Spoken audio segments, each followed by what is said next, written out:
Marcus Johnson was not your ordinary 22-year-old. Growing up in the vibrant city of Atlanta, he had always been a dreamer with big aspirations. From a young age, Marcus found himself captivated by luxury cars. It wasn't just their sleek designs or shiny exteriors that caught his attention. It was what they represented. For Marcus, these cars symbolized freedom, success, and the idea that hard work could lead to incredible rewards. He would spend hours scrolling through pictures online, imagining what it would feel like to sit behind the wheel of a Rolls-Royce or a Lamborghini. But life hadn't handed Marcus everything on a silver platter. Far from it. Born into a modest family, he grew up watching his single mother juggle multiple jobs just to keep food on the table and a roof over their heads. Despite their financial struggles, Marcus's mom always encouraged him to dream big. "If you want something bad enough," she used to tell him, "you'll find a way to make it happen." Those words stuck with Marcus as he got older, fueling his determination to achieve his goals no matter how impossible they seemed. By the time he turned 18, Marcus knew exactly what he wanted: a luxury car. Not just any car, but one of those jaw-dropping machines that made people stop and stare. To get there, though, he understood that sacrifices would have to be made. So while most of his friends were out partying or buying the latest sneakers, Marcus worked tirelessly. He took on 2 jobs, one at a local cafe during the day and another at a warehouse loading trucks late into the night. Every paycheck went straight into his savings account, untouched and untapped. Saving money wasn't easy, especially when living paycheck to paycheck was already a challenge. There were days when Marcus felt like giving up. Moments when doubt crept in and whispered that maybe this dream was too far-fetched. But then he'd remember all those nights spent staring at pictures of gleaming Bentleys and Ferraris, and his resolve would strengthen once again. Slowly but surely, the numbers in his bank account began to climb. $5,000 became $10,000, then $20,000, and eventually $50,000, a staggering amount for someone who started with nothing.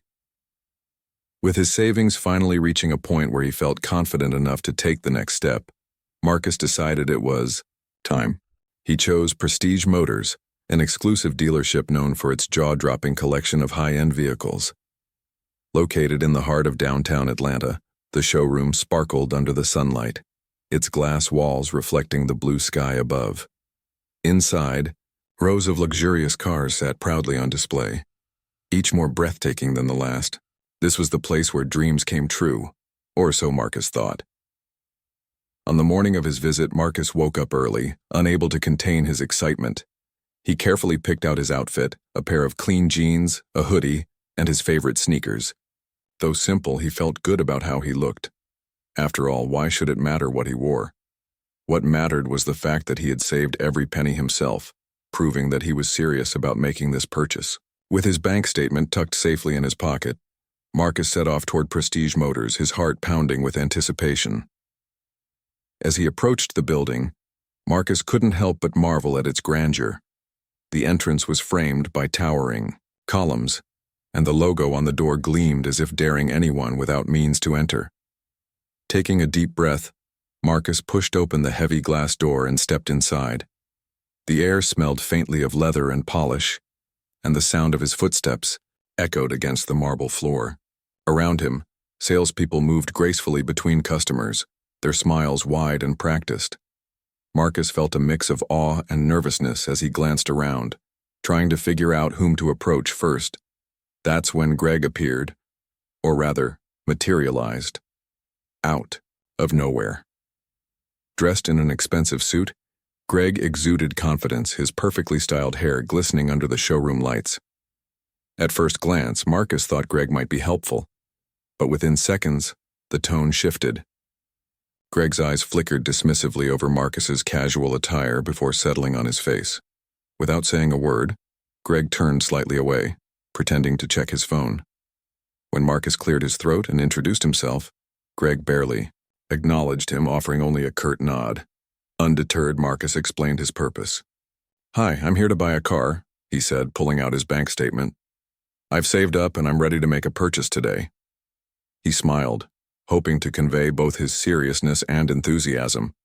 But instead of responding positively, Greg raised an eyebrow skeptically.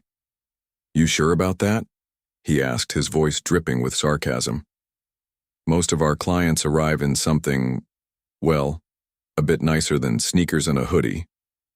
The comment stung, but Marcus refused to let it deter him. He reiterated his intent, emphasizing that he had the funds necessary to make a significant purchase. Still, Greg remained unimpressed. Instead of showing Marcus any cars, he suggested Marcus come back when you're more prepared. Frustrated, but determined, Marcus tried again, asking to speak to someone else or even just to browse the showroom himself. Each request was met with thinly veiled disdain, as if Greg couldn't fathom that someone like Marcus could possibly afford the cars on display. After nearly an hour of being ignored and belittled, Marcus reached his breaking point. Clenching his fists to steady himself, he turned toward the exit, humiliation burning in his chest. As he walked away, Greg muttered something under his breath that Marcus didn't catch, but the smirk on Greg's face said it all.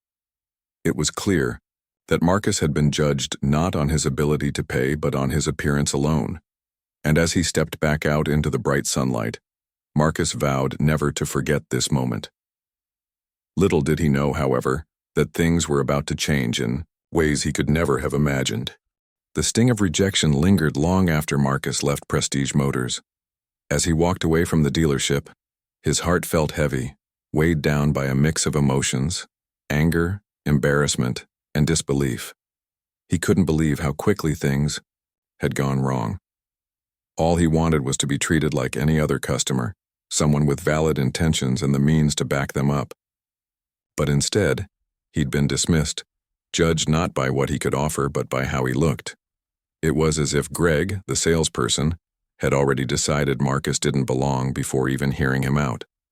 Marcus replayed the scene in his mind over and over again. He remembered the way Greg's eyes had scanned him dismissively, lingering on his sneakers and hoodie before turning away with a barely concealed smirk.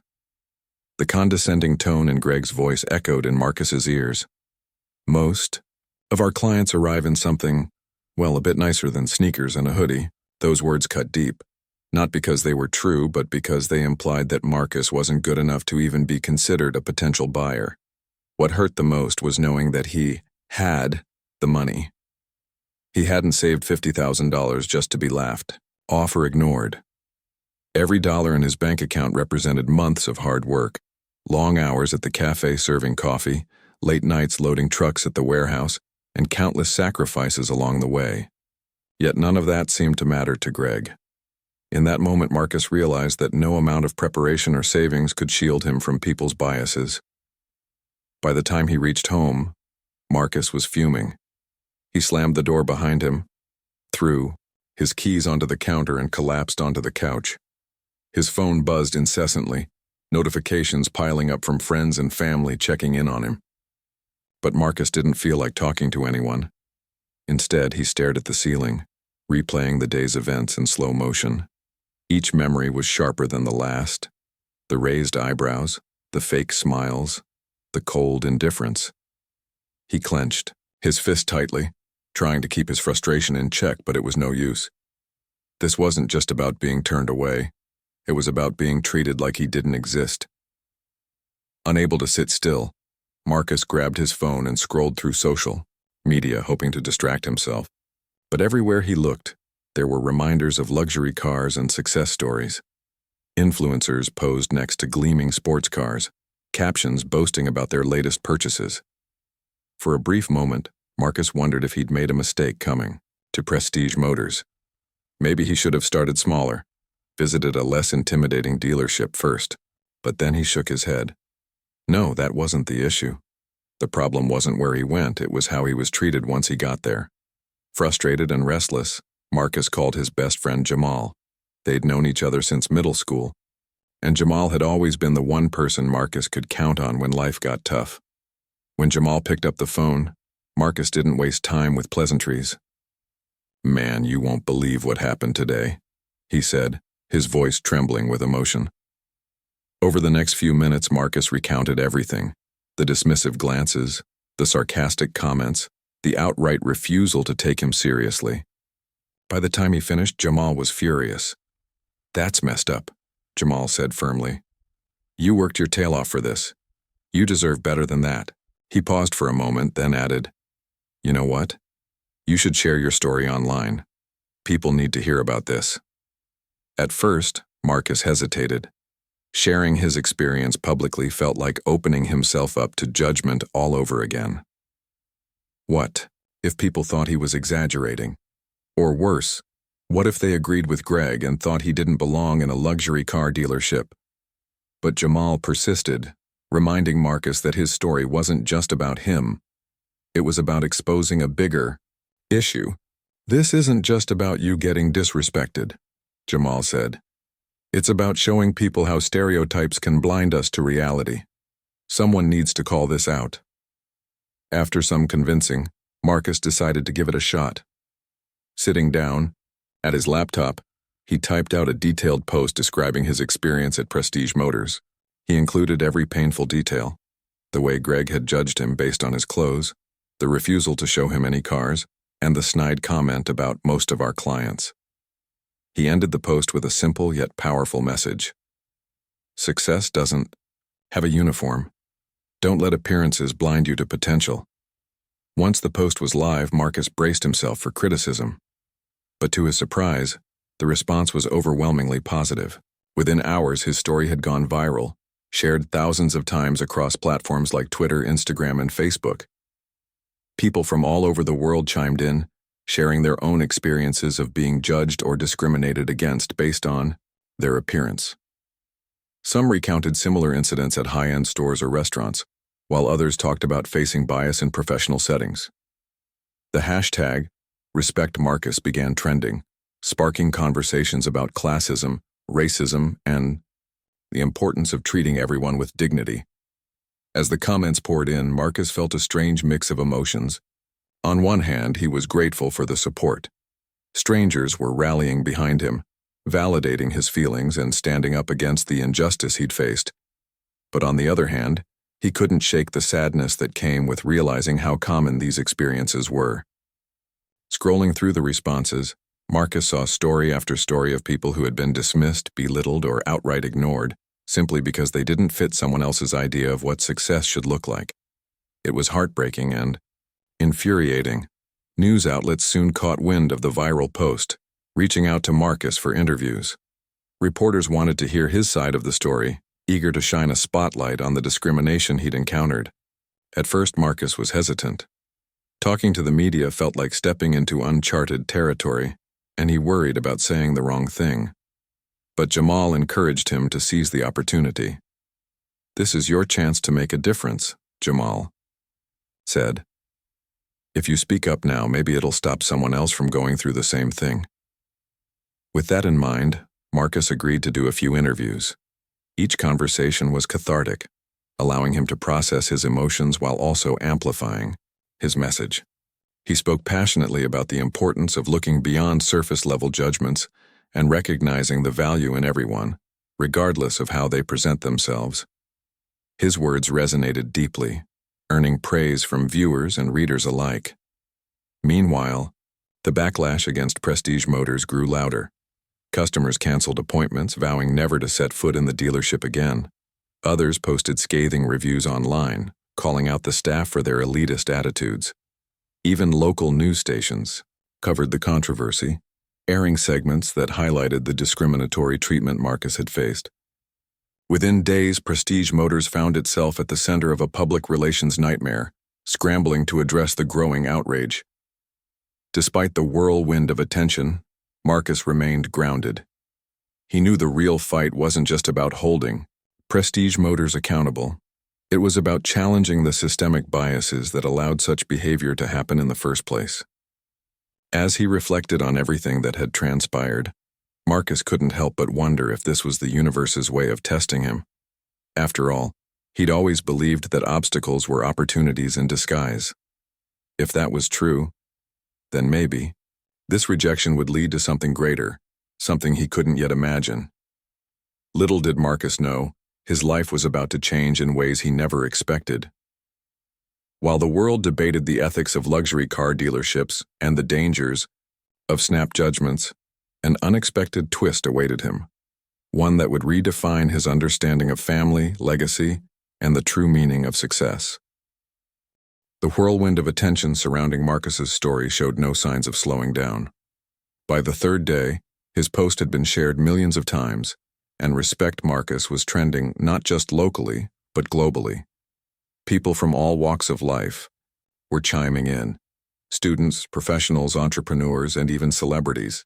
Some praised Marcus for speaking out against discrimination, while others shared their own painful experiences of being judged based on appearances. The overwhelming support gave Marcus a sense of validation he hadn't expected, but it also brought with it a new wave of pressure. As messages flooded his inbox, Marcus found himself glued to his phone, reading through every comment and reply. There were heartfelt notes from strangers thanking him for shedding light on an issue they'd faced silently for years. "I've been turned away from stores because I didn't look rich enough," one person wrote. "Thank you for saying what so many of us have felt." Another commenter admitted, "I've worked hard my whole life, but people still judge me by my clothes. Your story made me feel seen." But amidst the positivity, there were also skeptics. A few trolls questioned whether Marcus's story was exaggerated or fabricated altogether. "If you really had $50,000, why didn't you dress better?" One cynical user commented. Comments like these stung, but Marcus tried to remind himself that negativity came with the territory of going viral. Still, it was exhausting trying to sift through the noise and focus on the meaningful responses. In the midst of this digital storm, something unusual caught Marcus's eye, a private email notification. At first glance, it seemed unremarkable, buried among countless other messages. But when Marcus opened it, his heart skipped a beat. The subject line read simply, "We need to talk." Intrigued, Marcus clicked on the email and began reading. The sender introduced himself as Jonathan, Reed claiming to be Marcus's biological father. Marcus froze, his fingers hovering over the screen. He'd never known his father. His mother had always said the man disappeared before Marcus was born, leaving her to raise their child alone. Over the years, Marcus had occasionally wondered about him, imagining different scenarios. Was he alive? Did he care? But those thoughts usually faded quickly. After all, Marcus had built his life without needing answers. Now here was someone claiming to be that missing piece of the puzzle. Jonathan's words were calm yet deliberate. "Marcus," the email began, "I've followed your story closely, and I'm deeply sorry for the way you were treated at Prestige Motors. What happened to you is unacceptable, and I admire your courage in sharing your experience with the world. More importantly, I want you to know that I've spent years searching for you. Finding you has been one of the greatest challenges of my life, but seeing your resilience now fills me with pride. Meet me tomorrow at noon at Prestige Motors. We need to talk." Marcus reread the email several times, his mind racing. Could this really be his father? Or was it some elaborate prank designed to capitalize on his newfound fame? The timing seemed suspiciously convenient. Yet something about the tone of the message felt genuine, like it came from someone who truly cared. Doubt gnawed at Marcus as he debated what to do. On one hand, showing up at Prestige Motors again felt risky. After everything that had happened, the last place he wanted to go was back to the scene of his humiliation. But on the other hand, if this man really was his father, how could Marcus ignore the opportunity to meet him? It was a chance to finally get answers to questions he'd buried deep inside for years. Marcus decided to share the email with Jamal, hoping his best friend could offer some clarity. When Jamal read it, his eyes widened in disbelief. "Man, this sounds crazy," he said after a moment. "Like, movie-level crazy. Are you sure this isn't fake?" "I don't know," Marcus admitted, running a hand through his hair. "Part of me thinks it's too good to be true, but another part, I don't know, Jamal. What if it's real? What if this is actually my dad reaching out?" Jamal hesitated, then nodded slowly. "Look, if it were me, I'd probably go, just to see what happens, you know? Worst case scenario, it's a hoax and you walk away. Best case scenario, well, maybe you finally get the answers you've been looking for. Marcus mulled it over for hours, weighing the pros and cons. Eventually, curiosity got the better of him. If this was indeed his father, avoiding the meeting would only leave him with more questions. And if it turned out to be a scam, he could handle that too. With renewed determination, Marcus replied to the email, confirming that he'd meet Jonathan the next day at noon. That night, sleep eluded Marcus. His mind buzzed with possibilities, each one more surreal than the last. He imagined walking into Prestige Motors and coming face to face with a complete stranger claiming to be his father. Would they look alike? Would they have anything in common? How would Jonathan explain his absence all these years? These questions swirled endlessly, keeping Marcus awake long after midnight. When morning finally arrived, Marcus dressed carefully, choosing an outfit that struck a balance between casual and presentable.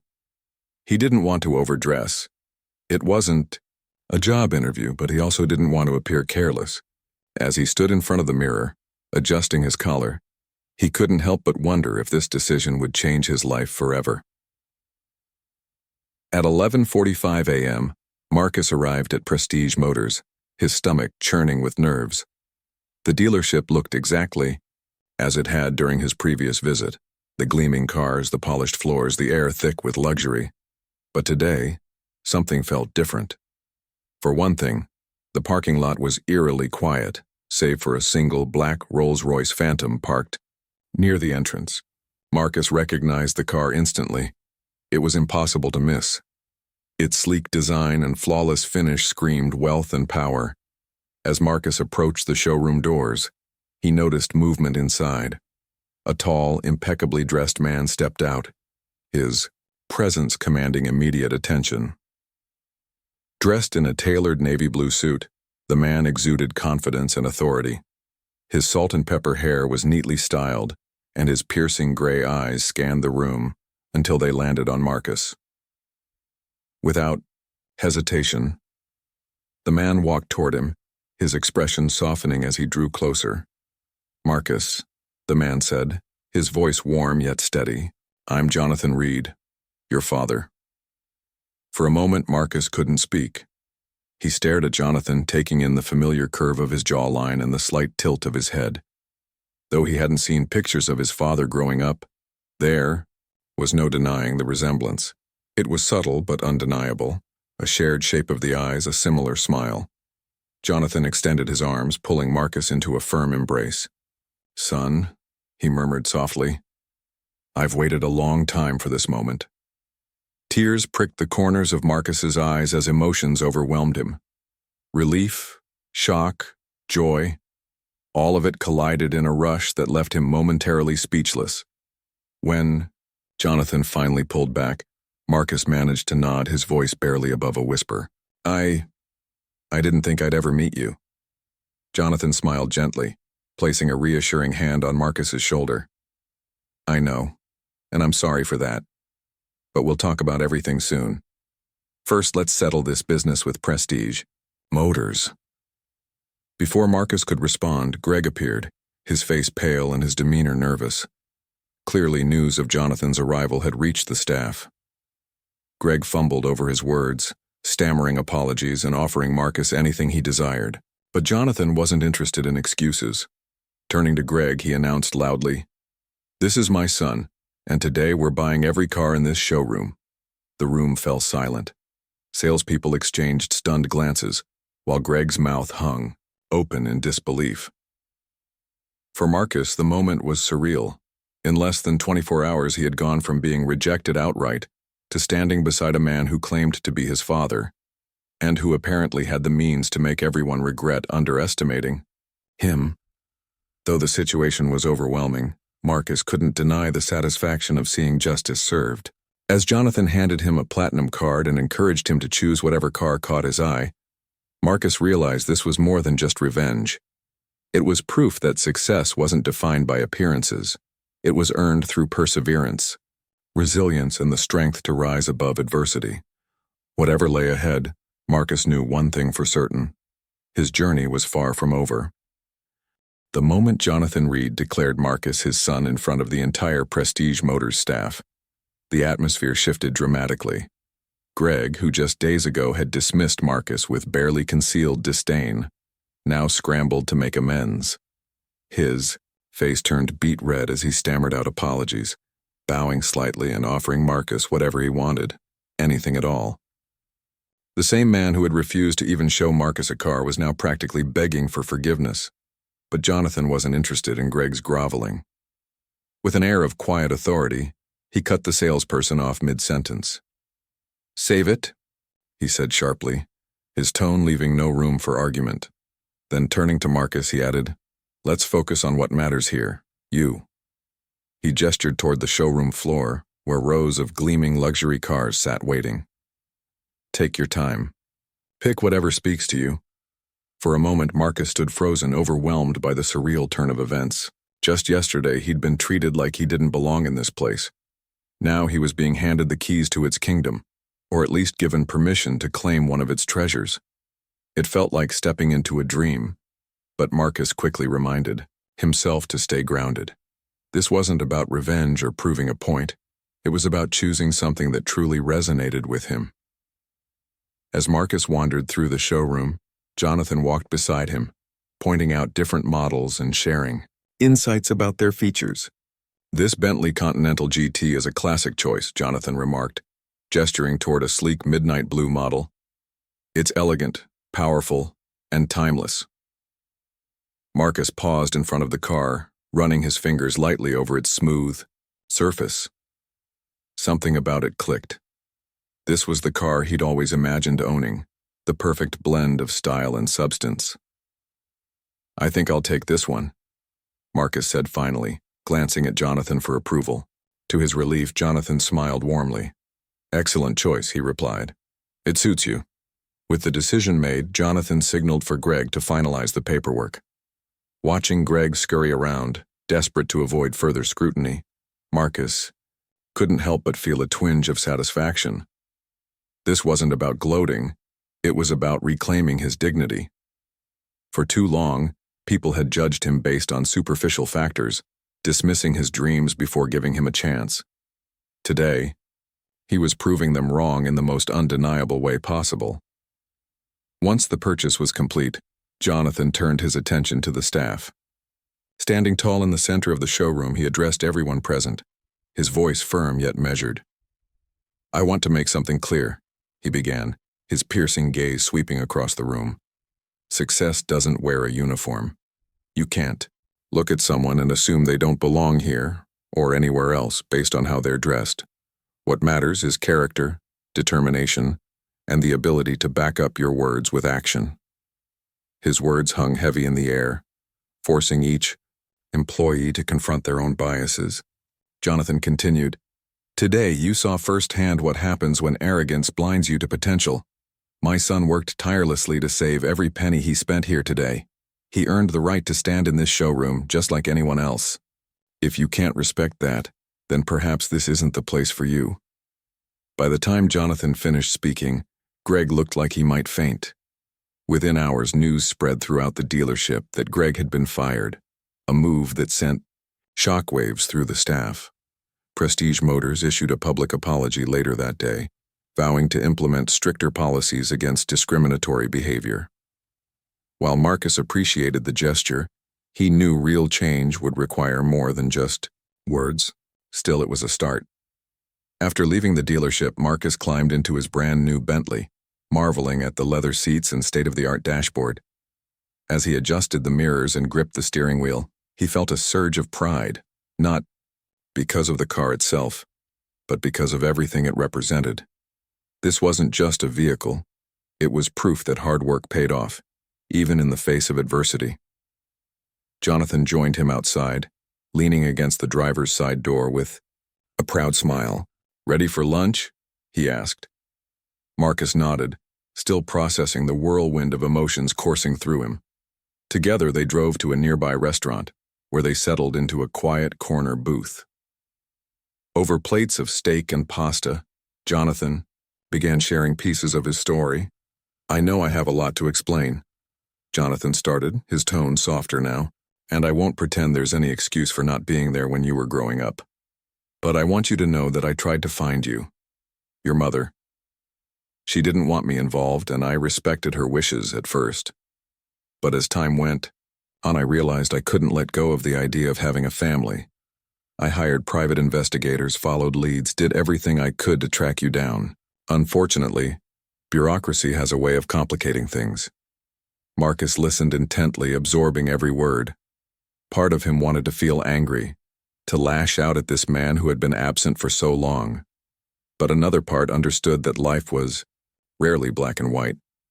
Jonathan seemed genuinely remorseful, and his actions today spoke volumes about his desire to make amends. So why now? Marcus asked after a pause. Why reach out after all these years? Jonathan sighed deeply, his expression thoughtful. When I saw your story online, I recognized myself in you, in your determination, your resilience. Seeing how you handled rejection with grace and courage, it reminded me of why I fell in love with your mother all those years ago. She raised an incredible son, Marcus, and I'm prouder than ever to call you mine. The sincerity in Jonathan's voice struck a chord with Marcus. Though he still had questions and plenty of emotions to unpack, he couldn't deny the connection forming between them. For the first time in his life, Marcus felt like he was seeing a piece of his past come alive. As they talked, Jonathan shared details about his life, his rise from humble beginnings to becoming the CEO of Reed Global Enterprises, a multi-billion-dollar conglomerate spanning industries like technology, real estate, and finance. He explained how he'd built his empire through grit and perseverance, values he hoped to pass on to Marcus. I've learned a lot over the years, Jonathan admitted. Some lessons came easy, others were harder. But if there's one thing I've realized, it's that success isn't just about money. It's about using your resources to create opportunities for yourself and for others. By the end of the meal, Marcus felt a mix of emotions: curiosity, gratitude, and cautious optimism. Meeting Jonathan had answered some questions but raised others. How would this relationship evolve? Could they truly bridge the gap created by years of separation? Only time would tell. Before parting ways, Jonathan handed Marcus a sleek business card embossed with the Reed Global logo. "Call me anytime," he said earnestly. "We'll figure this out together. And whenever you're ready, I'd love for you to visit our headquarters. There's a position waiting for you if you're interested." Marcus accepted the card, feeling a flicker of excitement at the prospect. Working alongside Jonathan wasn't something he'd considered before, but the idea intrigued him. Perhaps this newfound connection could lead to opportunities he'd never dreamed of. As Marcus drove home in his Bentley, he reflected on everything that had happened. From rejection to redemption, the past few days had been nothing short of extraordinary. Yet amidst the chaos, one truth stood out clearly. Marcus's journey was far from over. With his father back in his life and a world of possibilities ahead, he was ready to embrace whatever came next, with strength, purpose, and unwavering determination. The next morning, Marcus woke up feeling like he was living in a completely different reality. Just days ago, his biggest worry had been saving enough money to buy a luxury car. Now, not only did he own a Bentley Continental GT, a car that still felt surreal parked outside his modest apartment, but he also had a billionaire father who claimed to want to be part of his life. It was almost too much to process. As he sipped his coffee and scrolled through social media, Marcus noticed that his viral post about Prestige Motors was still making waves. News outlets were covering the fallout, with headlines like, "Luxury Dealership learns lesson after rejecting young buyer," and "From rejection to redemption, the Marcus Johnson story." People continued to share their support, flooding his comment section with messages of encouragement. Some even called him an inspiration for standing up against discrimination. But despite the external validation, Marcus couldn't shake the internal questions swirling in his mind. Was Jonathan's sudden reappearance genuine? Could they really build a relationship after so many years apart? And what did this mean for his future? These thoughts weighed heavily on him as he prepared for work at the cafe where he'd spent countless hours serving coffee and saving every tip. Later that afternoon, Marcus received a text from Jamal. "So, how does it feel to have a billionaire dad?" Jamal teased, adding a laughing emoji. Marcus chuckled but typed back honestly. "Honestly, man, I don't know yet. It's all so new." Jamal replied quickly, "Well, whatever happens, you deserve it. Just make sure you stay true to yourself, all right?" Marcus appreciated the reminder. Staying grounded was more important now than ever. He didn't want newfound wealth or connections to change who he was fundamentally. His values, hard work, humility, and resilience, had gotten him this far, and he wasn't about to abandon them now.